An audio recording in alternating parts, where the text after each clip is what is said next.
There are moments in life when betrayal feels like a crushing weight, when rejection stings so deeply that it shakes your very foundation.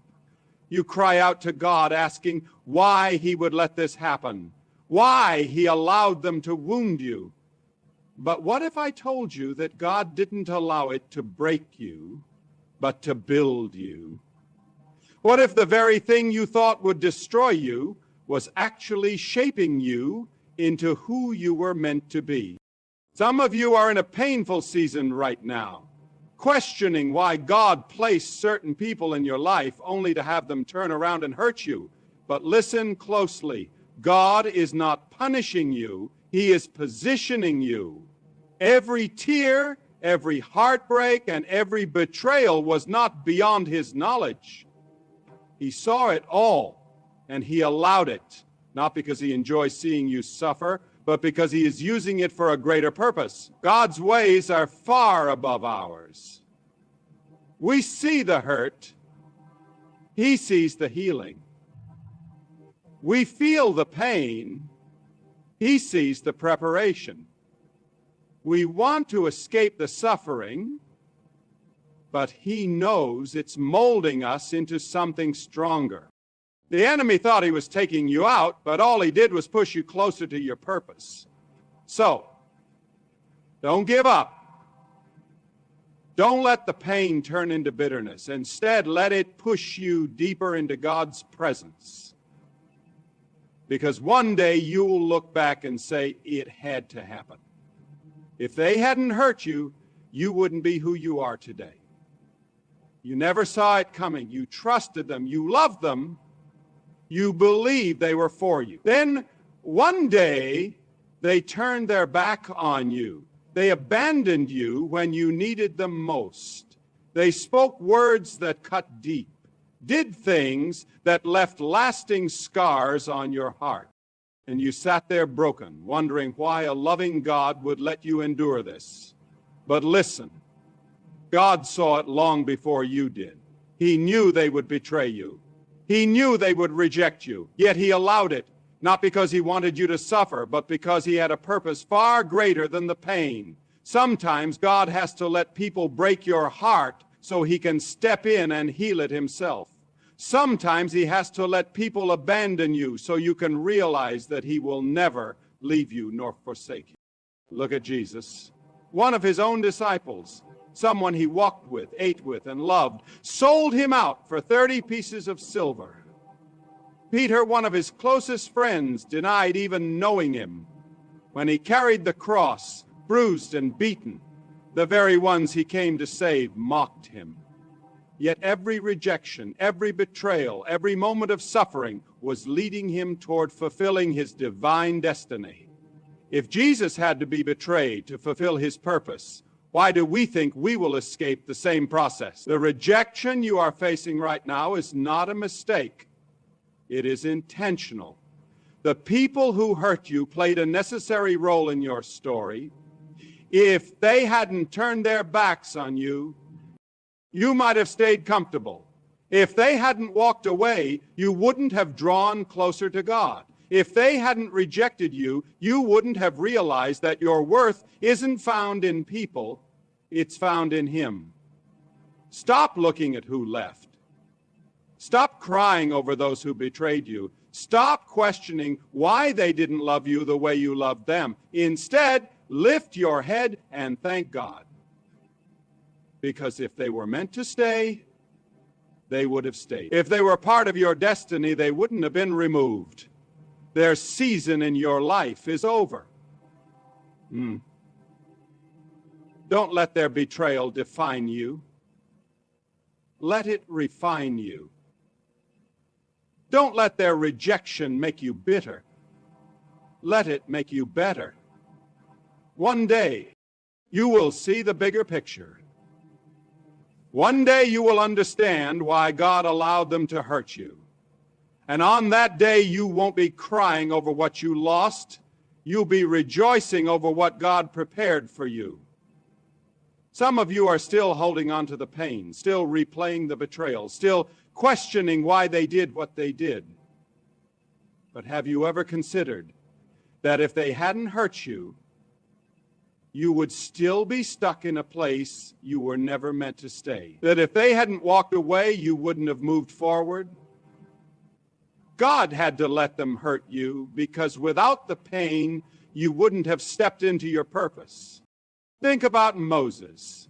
He grew up in Pharaoh's palace, surrounded by luxury and comfort. But when he saw his people suffering, he acted in anger and ended up fleeing for his life. That moment of rejection, of being cast out of Egypt, was painful. It felt like failure. It seemed like his life was over. But what Moses didn't realize was that leaving Egypt wasn't his downfall, it was his calling. Because in the wilderness, God would meet him. In the wilderness, God would shape him. And in the wilderness, God would call him back, not as a prince of Egypt, but as a deliverer of his people. Some of you are mourning over people who left you, over situations that forced you away. But what if God was using those circumstances to move you toward your next assignment? What if he knew that as long as you stayed comfortable, you would never step into your true calling? Think about Joseph. If his brothers had never sold him, he would have never ended up in Egypt. If Potiphar's wife had not falsely accused him, he wouldn't have been thrown into prison. And if he had never been in prison, he wouldn't have met the man who would later introduce him to Pharaoh. Every painful step, every heartbreak, every injustice was leading him to his destiny. Some people had to reject you so you could draw closer to God. Some relationships had to fail so you could walk into your purpose. Some places had to become uncomfortable so you would finally move.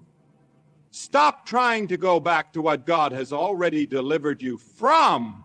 Stop holding on to people God has already removed. Stop resisting the very thing that is pushing you into your destiny. You may not understand it now, but one day you will look back and say, if they hadn't hurt me, I wouldn't be here. If they hadn't betrayed me, I wouldn't have prayed like I did. If they hadn't left me, I wouldn't have discovered who I really am in Christ. God didn't allow it to destroy you. He allowed it to direct you. The pain was not the end. It was the beginning of something greater. Let it go. Move forward. Your destiny is waiting. You pray for blessings. You pray for favor. But do you know what often comes with it? Opposition, attacks, resistance. And you wonder, God, why are they coming after me? Why am I facing so many battles? But hear this, your enemies are not in control. They are not the reason for your downfall. In fact, they are a part of God's plan to take you higher. Jesus was betrayed, falsely accused, and crucified. Yet, it was all part of God's will. If the sinless Son of God had to endure betrayal to fulfill his purpose, why do we think we will escape suffering? Judas walked with Jesus, saw his miracles, heard his teachings, yet, for 30 pieces of silver, he betrayed him. But what Judas didn't realize was that his betrayal wasn't destroying Jesus. It was setting up the greatest victory in history. The cross looked like the end, but it was just the beginning. The same is true for you. The lies they told, the pain they caused, the wounds they left. It all seemed like an attack, but God is turning it into an anointing. They may have pushed you down, but God is getting ready to raise you up. They thought they were burying you, but they were actually planting you for something greater. They didn't understand that a seed must be buried before it grows into something greater, so don't resent the betrayals. Don't let the false accusations shake your faith. Don't give up just because people have turned against you. If they did it to Jesus, they'll do it to you. But just like Jesus, you will rise again. And when you do, the same people who thought they had defeated you will have to witness as God fulfills his purpose in your life. The cross wasn't the conclusion. It was the path to glory. And your suffering isn't your end. It's the setup for something bigger. Some doors only open after hardship, and some blessings only come through pain. Nobody enjoys suffering. Nobody welcomes hardship. When we face struggles, we ask God to take them away, to remove the weight. But what if I told you that some opportunities will only come because of what you've endured? That some of the biggest blessings you'll ever receive will be born out of the wounds you've carried. Some of you are holding on to wounds from people who hurt you, from betrayals that cut deep, from seasons that nearly crushed you, and you keep asking God why. Why did you let this happen? But what if that very wound is the key that unlocks your next level? What if the pain you went through is the doorway to the purpose God has planned for you? Jesus was nailed to the cross, his body broken, his hands and feet wounded. But through those wounds, salvation came to the world. Thomas, one of his disciples, refused to believe Jesus had risen until he saw the wounds in his hands. It was the scars, the marks of suffering that confirmed the power of resurrection. Your scars tell a story. The suffering you've endured is not meaningless.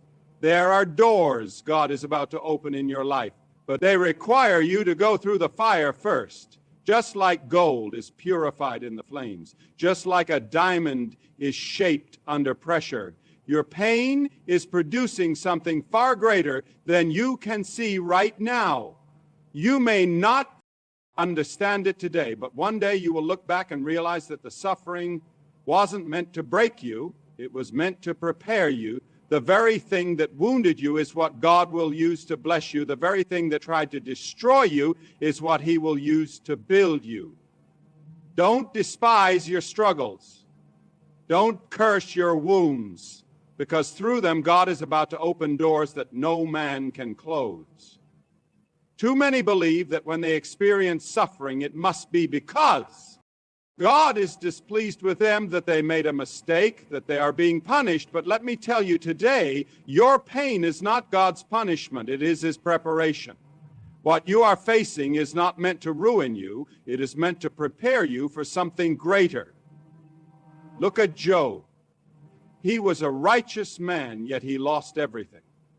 His wealth, his health, his children, his friends told him he must have sinned, that God was punishing him. But God wasn't punishing Job. He was preparing him for a deeper revelation of his power and faithfulness. And in the end, Job received double for all he had lost. Some of you are in a season of pain right now, and the enemy is whispering in your ear, God has abandoned you. God is punishing you. God is punishing you. But hear me. If God was finished with you, he wouldn't be preparing you. The very fact that you are experiencing difficulty means that God is still working in your life. He is strengthening you. He is shaping you. He is teaching you to trust him like never before.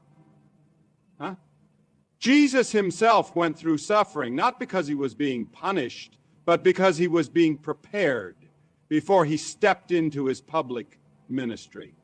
He was led into the wilderness to be tested. Before he walked into his greatest victory, he had to endure the cross of suffering. Was a part of Jesus' journey. Why do we think we will escape it? Your pain is not wasted. God is using it to make you stronger, to build endurance in you, to prepare you for what's next. And when you come out on the other side, you will realize that what felt like suffering was actually shaping you for the destiny God had already planned. So hold on. Don't give up. This is not the final chapter of your story. It is the preparation for what comes next. When you go through pain, it can feel meaningless. The betrayal, the rejection, the heartache. It can seem like nothing good could ever come from it. But listen to me. God does not waste suffering. He takes the very thing that was meant to break you and turns it into the very thing that strengthens you. Look at Peter. He denied Jesus 3 times. He wept bitterly, ashamed, broken, feeling like he had failed. But did God discard him? No. Instead, after the resurrection, Jesus restored Peter and used him to preach the first great revival where thousands came to Christ. His failure became the foundation of his greatest calling. Paul had a thorn in his flesh, a constant struggle, and he pleaded with God to take it away. But God said, "My grace is sufficient for you, for my power is made perfect in weakness." In other words, God didn't remove the suffering, he transformed it. He turned Paul's pain into power, making him one of the greatest apostles the world has ever seen. And then there's Jesus. The cross was suffering, the nails, the thorns, the mockery. Everything about it was meant to bring shame and destruction, but God didn't waste that suffering. He transformed it. What was supposed to be a symbol of defeat became the greatest symbol of victory the world has ever known. Some of you have gone through things that nearly crushed you. You've been betrayed by people you trusted. You've been wounded by words spoken against you. You've faced loss, rejection, and heartbreak. But let me tell you something. None of it was wasted. God is taking your suffering and turning it into your testimony. The very thing that wounded you is what he will use to bless others. The very place where you were broken is where he will show his greatest power. So don't let your pain make you bitter. Let it make you stronger. Don't let your suffering define you. Let God refine you. Because when he is done, you will look back and realize that every tear, every struggle, and every battle was leading you to a place of greater power, greater purpose, and greater victory. God does not waste suffering. He transforms it into glory you prayed for. God will in your life. You asked him to bless you, to take you higher, to use you for his glory. But then people started walking away. Friends turned against you. Relationships crumbled. People you thought would always be there suddenly disappeared. And you ask God why, but hear me today, when God is getting ready to take you to the next level, he starts removing people who can't go with you. Some people were only meant to be in your life for a season. Some relationships were holding you back more than you realized. Some connections were distractions disguised as friendships. And God in his wisdom knew that if they stayed, they would keep you from the destiny he has prepared for you. Look at Gideon. He started with an army of 3, 2, 0. 0, 0, 0 men ready to go to battle. But God told him, you have too many. And God kept removing people until Gideon was left with only 300 soldiers. Why? Because if he had won with thousands, the people would have taken the credit. But when God stripped his army down to almost nothing, it made it clear this victory belongs to the Lord. Some of you are mourning over who left. You're holding on to people. God is already removed. But what if their departure was part of God's plan? What if the very thing you're crying over is what God used to set you free? Think about Abraham.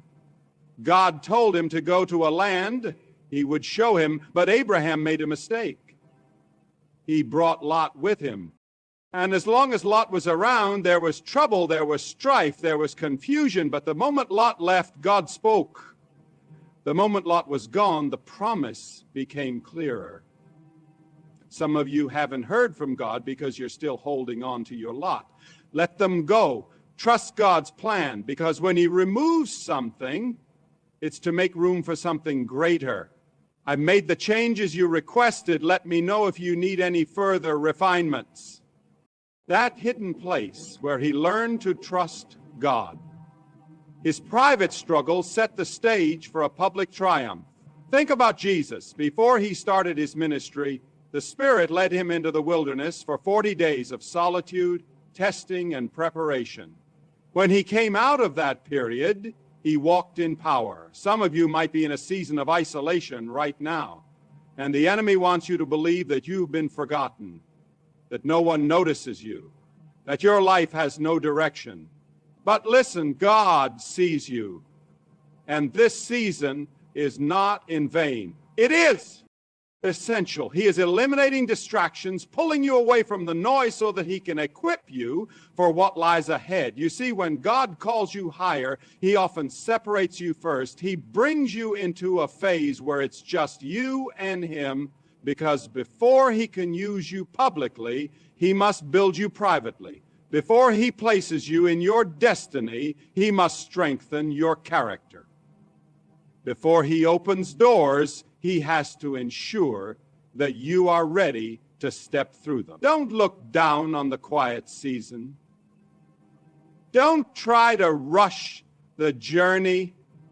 Your isolation is not punishment, it is preparation. And when God is done, when he has refined you, strengthened you, and filled you with his power, you will step into your purpose with a confidence that only comes from knowing deep inside that God himself has prepared you for this moment. Stay faithful.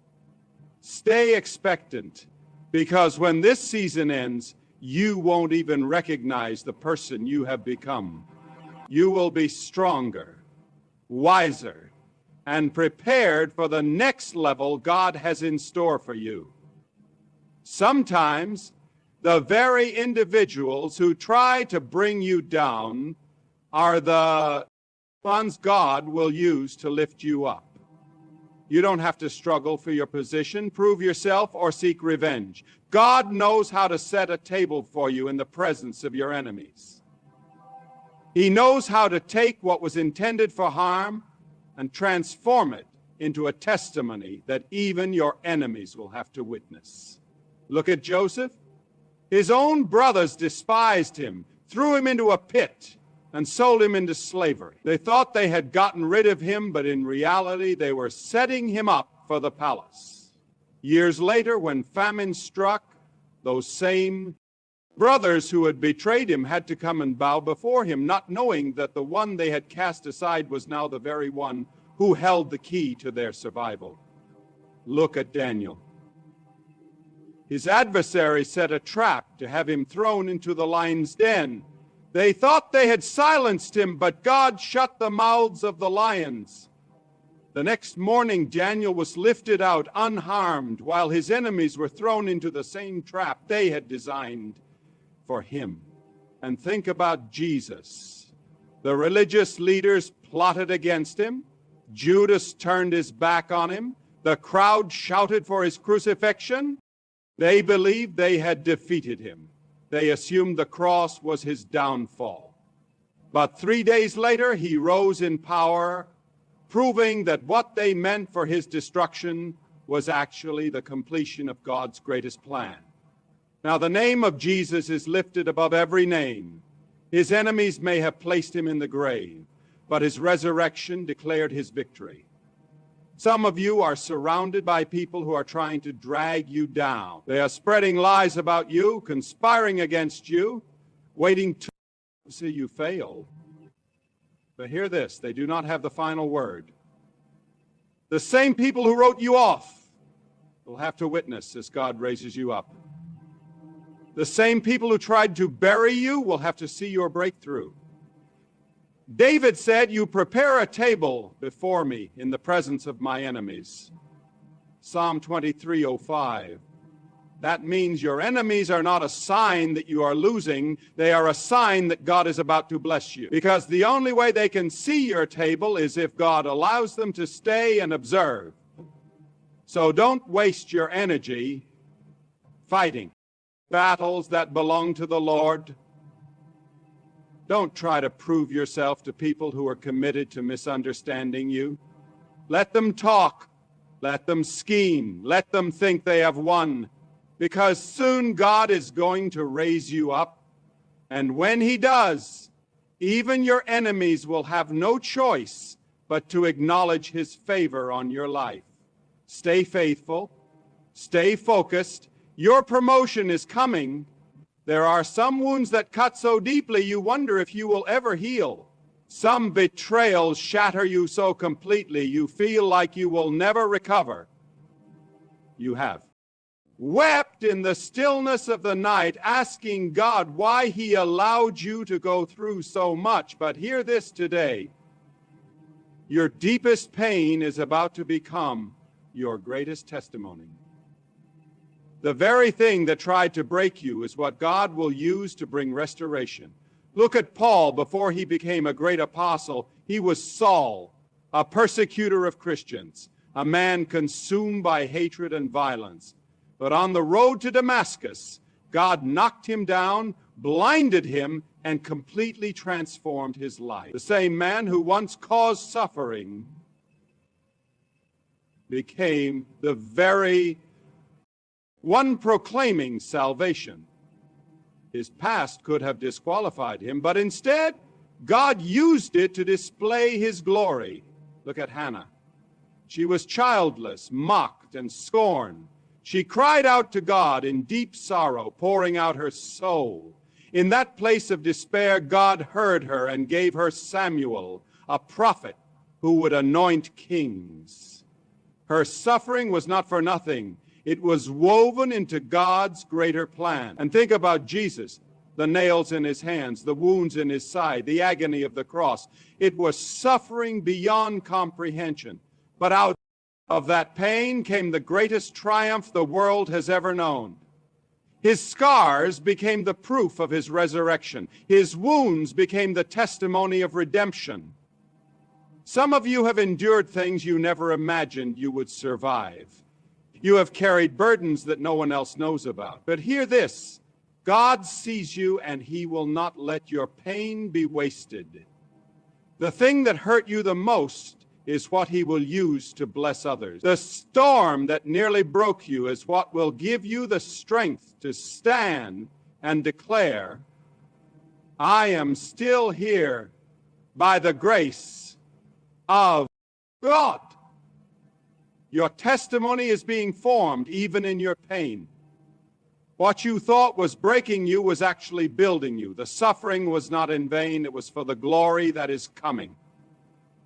So don't conceal your scars. Don't be ashamed of your journey, because soon the very thing that wounded you will become the very thing that leads someone else to healing. Your greatest pain is about to become your greatest testimony.